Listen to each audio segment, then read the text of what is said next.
This is your Rural Evening News for Friday, May 3rd. I'm Janet Atkinson. Thanks for joining us. Well, the Trump administration won't back down on its USMCA push. RFD-TV's Sarah Mock joins us from her Washington, D.C. studios with an update on the agreement's progress in Congress, as well as Canada and Mexico.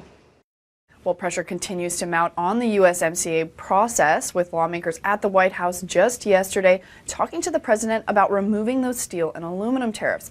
Now, folks like Chuck Grassley of Iowa have been on this for a while. He says he's asked the president several times that now that an agreement has been signed between the three nations, why those steel and aluminum tariffs haven't come down. The president the senator reports just says he likes steel and aluminum tariffs. He likes what it's doing for the industry.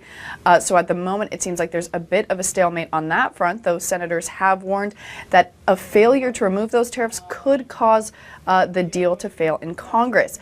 Now, beyond what's happening here in the U.S., what's happening across our southern and northern borders is also playing a part in this timeline. Particularly in Canada, folks, lawmakers there are about to leave their seats on June 1st, not to return until after an October election there, which could, of course, as it does here in the U.S., switch up who is in power.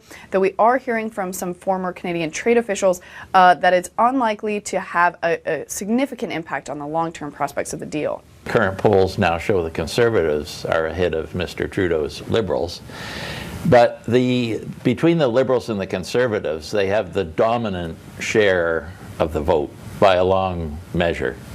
So any conceivable situation after the election, one or both of those parties will be in the decision-making position in terms of what happens, and they're both in favor of a continuation of the NAFTA or the USMCA. So ratification, is, I would say, is very close to being 100% certain in Canada. But it's not going to come until the United States moves first. Now, there's a lot of concerns still here in Washington about his last point, namely because Democrats are still holding out for some labor adjustments on the Mexico side before they move forward with approving that agreement. We did see the Mexican Senate on Monday approve some legislation to make some of those adjustments. The Democrats say they want to wait until that law is actually implemented to make sure Mexico is going to stick with its commitment to improve labor protections in that country. Now, we also are watching Democrats as they ask for some additional things around environmental protection and some other issues. But as those and other discussions continue to develop here in Washington, we'll be watching and reporting back to you. As always, Sarah, thanks for the update.